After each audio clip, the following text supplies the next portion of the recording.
Senator Coons. Thank you, Mr. Chairman. Welcome, Attorney General Bondi, and to your family Thank and you. supporters. Thank you for your service, and I look forward to our conversation today.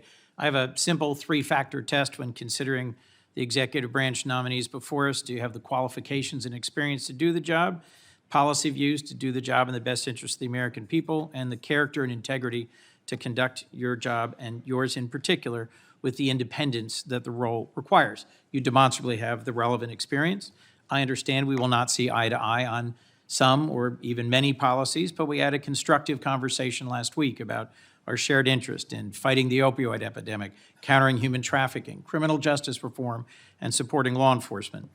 But I need to know that you share a core value, ensuring the Department of Justice remains free from partisan or political influence, in particular by the White House. So I look forward to our discussion about that today. As Attorney General, if confirmed, who would be your client? My oath would be to support and defend the Constitution of the United States of America. The people of America would be my client. And it is also my job to advise the president. My client are the people of America. A simple question of constitutional interpretation. Is President-elect Trump eligible to run for another term as president in 2028? No, Senator, not unless they change the Constitution. Thank you. One of the concerns I've raised with you is safeguarding the Department of Justice's independence in the face of some promises on the campaign trail by then-candidate Trump that he would use the department to target his political adversaries, or that he might interfere with prosecution. What would you do if your career DOJ prosecutors came to you with a case to prosecute, grounded in the facts and law, but the White House directs you to drop the case?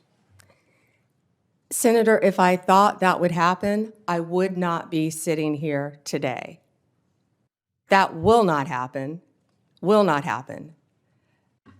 Every case will be prosecuted based on the facts and the law that is applied in good faith, period. Politics have got to be taken out of the system. I agree with This department you. has been weaponized for years and years and years, But let and me, it has if to I might, stop.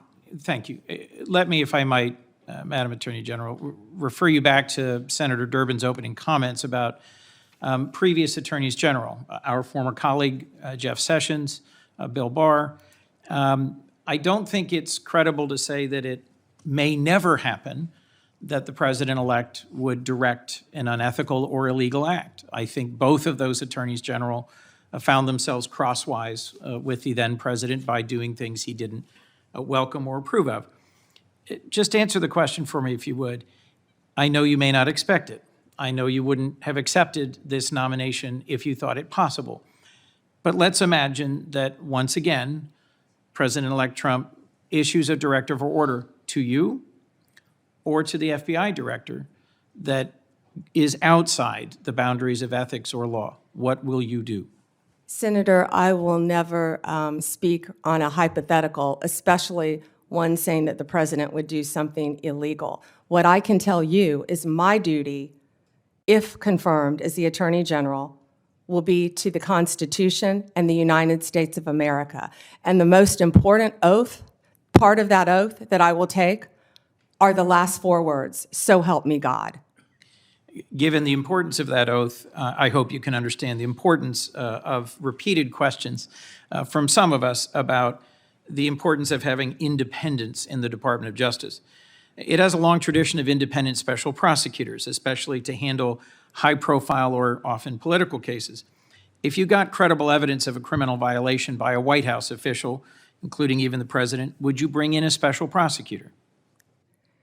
Senator, that's a hypothetical. I can tell you what I do know is special prosecutors have been abused in the past on both sides. We have seen that for many, many years. They have cost the taxpayers countless dollars, countless.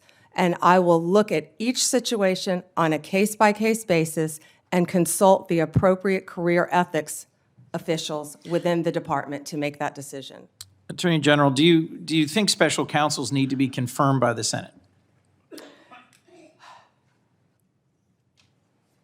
I will follow the law and I will consult with the appropriate ethics officials regarding the law right now, they do not need to be Senate confirmed, of course. But you did sign an 11th Circuit brief arguing that they should be. I will follow the law, Senator. That's why I said that. Understood, but I was just getting to the clarity about the difference between a Absolutely. position you've advocated and what the current law is. Thank you for that. Look, bluntly, to me, refusing to answer a hypothetical when there is clear and concrete previous history raises some concerns for me. I think Chris Wray has done an outstanding job as FBI director at avoiding political pressure, and although he was chosen by President Trump, he's being driven out so that he can be replaced. My perception, I've not yet met with Mr. Patel, by a loyalist who has publicly said he will do what the president asks him. Given that Attorney General Barr was asked to go find evidence of election interference and improprieties, went and looked for the evidence and said, I can't find any, and was then dismissed, I'm just going to ask you one last time. Can you clarify for me that in following ethics and the law, you'd be willing to resign if ordered to do something improper?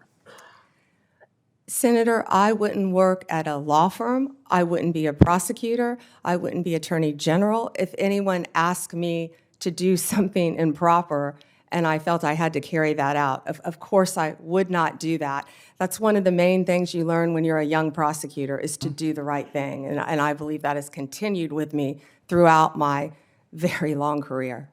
As we discussed, protecting American invention and innovation, American intellectual property, is a real concern of mine and of several others on this committee. I look forward to talking with you about that pressing concern. But the most important question I had for you today is whether you will be willing and able to stand up to politicization and interference in the Department of Justice. And I look forward to further clarification from you about the specifics of that. Thank you, Mr. Chairman. Thank you.